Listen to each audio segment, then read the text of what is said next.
Hello friends, सध्या कोरोनाच्या संदर्भात जागतिक स्तरावर लढाई सुरू आहे. 50 ते 60 दिवसांपासून आपण सगळे लॉकडाऊनमध्ये. या लॉकडाऊनच्या काळामध्ये एक चांगली संकल्पना सगळ्यांच्या समोर आलेली आहे, ती म्हणजे वर्क फ्रॉम होम. याच संकल्पनेवर आधारभूत खास विद्यार्थ्यांसाठी स्टडी फ्रॉम होम हा विषय घेऊन मी विद्यार्थ्यांपर्यंत जाण्याचा प्रयत्न करतोय. या सुट्टीच्या काळामध्ये विद्यार्थ्यांना उपयोगी पडेल अशा काही महत्त्वाच्या टिप्स या चॅनल्सच्या माध्यमातून विद्यार्थ्यांपर्यंत पोहोचवण्याचा माझा प्रयत्न आहे. जर हा प्रयत्न तुम्हाला आवडला तर विनंती अशी राहील की आपण माझ्या चॅनलला सबस्क्राईब करा, लाईक करा, शेअर करा आणि भरपूर अभ्यास करा. या संधीचा फायदा करून घ्या. आपण पहिल्यांदा इयत्ता 9वी आणि 10वी या 2 वर्गांच्या इंग्रजी विषयाचा या ठिकाणी अभ्यास सुरू करतोय. आज पहिल्या तासिकेला काय घ्यावं, तर सर्वप्रथम पहिल्या तासिकेला ज्याला आपल्याला सामोरं जायचं आहे तो म्हणजे आपला क्वेश्चन पेपर. त्याला आता क्वेश्चन पेपर म्हणत नाही, त्याला आता आपण ॲक्टिव्हिटी शीट असं म्हणतो. इयत्ता 9वी आणि 10वी चा ॲक्टिव्हिटी शीट कशी आहे किंवा कशी असणार आहे याचा सुरुवातीला आपण अभ्यास करूया. कारण मी विद्यार्थ्यांना नेहमी एक गोष्ट सांगत असतो की आपलं जे शेवटचं टार्गेट आहे, शेवटचं जे ऑब्जेक्ट आहे ते म्हणजे question paper. So we should also deal with the question paper. आपल्याला क्वेश्चन पेपरला डील करायचं आहे आणि म्हणून it is our duty to understood what is the format of question paper, what is the format of activity sheet. जसे की आपण सगळे जाणतो की गेल्या वर्षी म्हणजेच मार्च 2019 ला जो 10वीचा पेपर झाला तो 100 गुणांचा झाला आणि पुन्हा या वर्षीपासून म्हणजेच गेल्या मार्च 2020 ला जे काही इंग्रजीचा पेपर झाला तो 80+20 म्हणजे 80 मार्कांचा आपला ॲक्टिव्हिटी शीट आणि 20 मार्कांचं ओरल टेस्ट या फॉर्मॅटमध्ये झाला. आत्ता आपण 80 मार्क्सची ॲक्टिव्हिटी शीट कशी असणार आहे याचा थोडक्यात आपण अभ्यास करून घेऊ आणि मग पुढे आपलं स्टडी सुरू ठेवू. द ॲक्टिव्हिटी शीट, याला ॲक्टिव्हिटी शीट याच्यासाठी म्हटलंय की आपला जो सगळा काही फॉर्मॅट आहे हा ॲक्टिव्हिटी बेस्ड झालेला आहे. आपलं जे टेक्स्टबुक आहे इंग्लिशचं, this is full with lots of activities. याच्यामध्ये पुष्कळ ॲक्टिव्हिटीज आहेत आणि या ॲक्टिव्हिटीमुळे विद्यार्थी त्याच्या दैनंदिन जीवनामध्ये इंग्रजीचा वापर चांगल्या पद्धतीने करू शकतात आणि म्हणून the whole paper format is depend on activity. So this activity sheet divided into 7 sections. There are 7 sections in this activity sheet. यामध्ये पहिला जो काही सेक्शन असतो तो लँग्वेज स्टडीचा असतो. It is depend on language study. Linguistic items are there and it is for 10 marks. Question number 1 is for 10 marks. तो language स्टडीचा असणार आहे. त्याच्यानंतर सेक्शन 2 हा टेक्स्च्युअल पॅसेजेस साठी असणार आहे, ज्याच्यामध्ये 2 प्रकारचे प्रश्न आपल्याला बघायला मिळतात. Question number 2 and question number 3. Question number 2 A, there is a one scene passages for 10 marks and another one passages, scene passage for 10 marks. Textual पॅसेजचा हा सेक्शन 20 मार्कांचा आहे. त्याचं आपल्या पाठ्यपुस्तकामध्ये असलेले सगळे धडे, त्याच्यापैकी 2 धड्यांचे पॅराग्राफ आपल्याला या ठिकाणी विचारले जाणार आहे आणि त्याच्यावर आधारित 10 मार्कांचे त्या ठिकाणी 2 पॅसेजेसवर प्रश्न विचारले जातील. त्यानंतर तिसरा सेक्शन हा खास पोएट्रीसाठी बनलेला आहे, त्याच्यामध्ये फक्त पोएट्रीच्या संदर्भात प्रश्न विचारले जातील. 2 प्रकार आपण बघतो. ए हा त्याच्यामध्ये एक पोएट्रीचा स्टांजा, त्या स्टांजावर आधारित 5 गुणांचे प्रश्न आणि दुसरा 5 गुणांचा प्रश्न असेल तो ॲप्रिसिएशनच्या संदर्भातला. त्यानंतर सेक्शन नंबर 4, चौथा सेक्शन जो आहे तो नॉन टॅक्च्युअल पॅसेजेसच्या संदर्भातला आहे. याला आपण अनसीन पॅसेज असं आपण म्हणतो. यामध्ये एक अनसीन पॅसेज दिला जाईल, त्याच्यावर आधारित ज्या काही ॲक्टिव्हिटीज असतील ABCDE प्रमाणे त्या 10 मार्क्सच्या ॲक्टिव्हिटी असतील आणि त्यातला जो बी क्वेश्चन असेल तो समरी रायटिंगसाठी असेल. त्या अनसीन पॅसेजचं आपल्याला समराईज करायचं आहे, तो असेल 5 मार्कांसाठी. असा हा सेक्शन असेल एकूण 15 गुणांचा. त्याच्यानंतर पुढचा जो सेक्शन नंबर 5 जो आहे that is a very important section. Its depend on writing skill. हा सगळा रायटिंग स्किलचा सेक्शन आहे. The whole section is for 20 marks, 20 गुणांसाठी.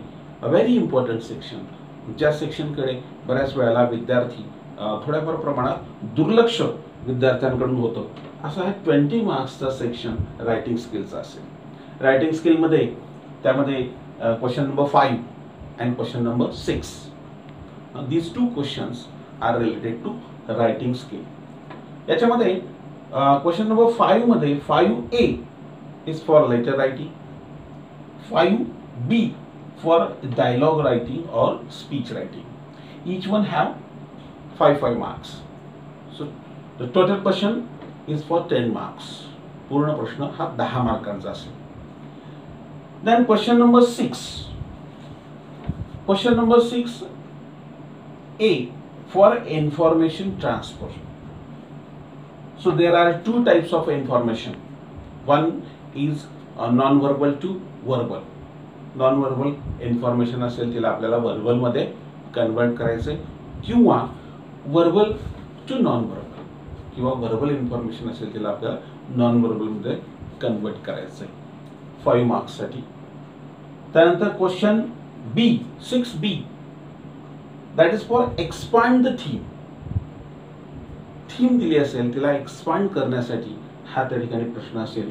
त्याच्यामध्ये न्यूज आयटम्स असतील, रिपोर्ट रायटिंग असेल, स्टोरी रायटिंग असेल, या प्रकारचे डायलॉग रायटिंग असेल, या प्रकारचे रायटिंग आयटम्स त्याच्यामध्ये असतील. So the total section for 20 marks. Now the last section number 6, that is called skill development section. Skill development section. Actually this is translation, भाषांतर, मराठीमध्ये किंवा आपल्या मातृभाषेमध्ये भाषांतर करणे, अशा प्रकारचा हा प्रश्न 5 गुणांसाठी असेल. तर अशा प्रकारे आपल्या इंग्रजीच्या क्वेश्चन पेपरमध्ये आपल्याला एकूण 80 गुणांचा जो काही आपला ॲक्टिव्हिटी शीटचा भाग आहे त्याच्यामध्ये एकूण 6 प्रकारचे सेक्शन्स आहेत आणि त्या 6 प्रकारच्या सेक्शनचा अभ्यास आपल्याला वर्षभर करायचा आहे. बऱ्याच वेळेला अनावधानाने विद्यार्थी फक्त टेक्स्टबुक आणि टेक्स्टबुक याचाच अभ्यास करतात. परिणामतः हे जे काही बाकीचे सेक्शन्स आहेत ज्याच्यामध्ये मला जास्त करून फोकस करायचा आहे तो सेक्शन नंबर 4 नॉन टेक्च्युअल पॅसेजेसचा आणि समरायझिंगचा, समरी रायटिंगचा. त्याच्यानंतर सेक्शन नंबर 5 जो रायटिंग स्किलचा आहे आणि क्वेश्चन नंबर 6 जो स्किल डेव्हलपमेंटचा आहे. याच्यामध्ये मला जास्त करून विशेष करून फोकस द्यायचा आहे तो म्हणजे क्वेश्चन. आता आपल्या क्वेश्चन नंबर आणि मार्क्स या ठिकाणी मी सांगतो. क्वेश्चन नंबर 1 याला आहे 10 मार्क, क्वेश्चन नंबर 2 याला आहेत 20 मार्क्स, क्वेश्चन नंबर 3 त्याला 10 मार्क्स आहेत, question number 4 for 15 marks, question number 5 for 10 marks, 6 for 10 marks and last 7 for 5 marks. अशा प्रकारचा हा आपला 80 मार्कांचा पेपर. याच्यामध्ये ज्याच्याकडे मला सगळ्यात जास्त फोकस करायचं आहे त्याच्यामध्ये जो आपला क्वेश्चन जो 15 मार्क्सचा क्वेश्चन नंबर 4 जो आहे याच्यामध्ये हा नॉन टेक्च्युअल पॅसेजेसचा आणि समरी रायटिंगचा आहे. आणि त्याच्यानंतर question number 5, 6 and 7, these 3 questions for 25 marks. and this one is for 15 marks. And the question number first, I really want to focus on that section also too, that is the language study section. That is very easy, and that is also for 12 marks.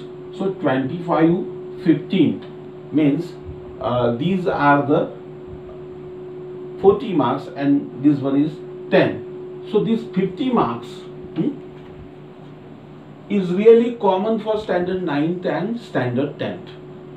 हे जे 50 marks आहे हे 9वी साठी आणि 10वी साठी सारखे आहे. अर्थातच 9वीच्या विद्यार्थ्यांना जर हा फॉर्मॅट कळाला तर पुढच्या वर्षी नक्कीच 10वीला त्याचा त्यांना फायदा होणार आहे.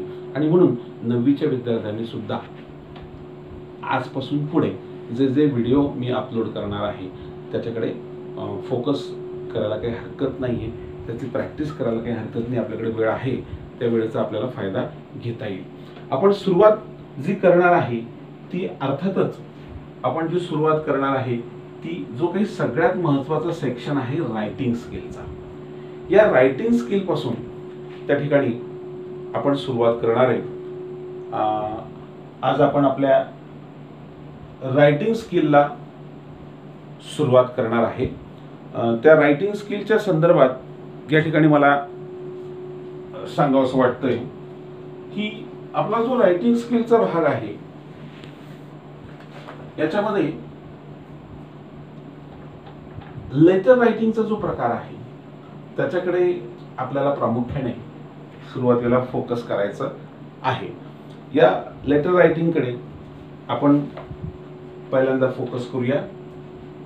त्याच्यानंतर जे काही there are 2 types of letters, 2 प्रकारचे लेटर्स आपल्यामध्ये राहतील, तर त्या लेटरच्या संदर्भात आपण माहिती घेऊया. नंतर डायलॉग रायटिंग, स्पीच रायटिंग या सगळ्याच्या संदर्भात, म्हणजे पहिला जो काही एक 15 ते 20 दिवसांचा काळ आहे, या 15 ते 20 दिवसांच्या काळामध्ये आपण केवळ आणि केवळ रायटिंग स्किलवर फोकस करणार आहे. त्यामुळे पुढच्या 2 दिवसामध्ये मी जो व्हिडिओ अपलोड करणार आहे तो रायटिंग स्किलवर डिपेंड असणार आहे. रायटिंग स्किलमध्ये एक छोट्या छोट्या काही टिप्स आपण जर वापरल्या तर त्यामध्ये सुद्धा आपल्याला पैकीच्या पैकी मार्क्स मिळू शकतात. आणि अर्थातच रायटिंग स्किल माझ्या मते तरी एक असा सेक्शन आहे जो आपला जो काही टोटल स्कोअर आहे तो वाढवण्यासाठी मदत करतो. त्यामुळे सगळ्यांना विद्यार्थ्यांना एक नम्र सूचना आहे की पुढचा व्हिडिओ अपलोड झाल्यानंतर आपण त्याला काळजीपूर्वक अभ्यासा. त्याच्यामध्ये ज्या काही एक्सरसाइज दिल्या जातील त्याचं त्या ठिकाणी त्या एक्सरसाइज करा. याचा नक्कीच फायदा त्या ठिकाणी तुम्हाला होणार आहे. आज पहिला दिवस असल्यामुळे या ठिकाणी एवढ्या पहिल्या दिवसाचं या ठिकाणी मी माझं मनोगत किंवा माझं जे काही टीचिंग आहे त्या ठिकाणी संपवतो. नेक्स्ट व्हिडिओ त्या ठिकाणी आपल्याला दिसेल, त्याच्यामध्ये आपल्या सगळ्यांसाठी मी घेऊन येणार आहे रायटिंग स्किल.